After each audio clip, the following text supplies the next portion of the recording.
Здрава на сите и добре дојдовте во Sneak Peek. Денеска ви ги представуваме 5 најважни вести. Бројот на заболени деца од голема кашлица во земјава се намалува, и тоа се должи на зголемувањето на имунитетот со зголемувањето на вакцинацијата. Според последниот извештај на Институтот за јавно здравје, во периодот од 5 до 11 април пријавени се 44 нови случаи на голема кашлица, што представува намалување од 10% во однос на претходната недела.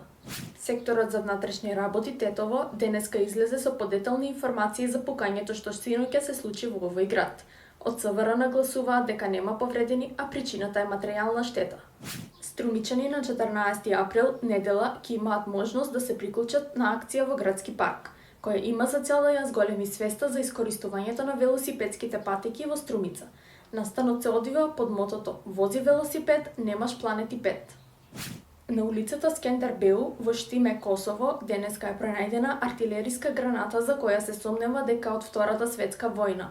Канун Весели, портпарол на полицијата за регионот на Урошевац, рече дека по известувањето полицијата го обезбедила местото на настанот, а експлозивната направа била отстраната од БСК. Недостигот од IT експерти во германската економија значително ќе се зголеми во следните години, доколку не се преземат контрамерки, покажува долгорочната студија на дигиталното здружение Битком. Без соодветни политики на Германија може да и недостасуваат околу 663.000 IT професионалци во 2040 година. Поздрав и се гледаме следна недела. Заследете на социјалните медиуми.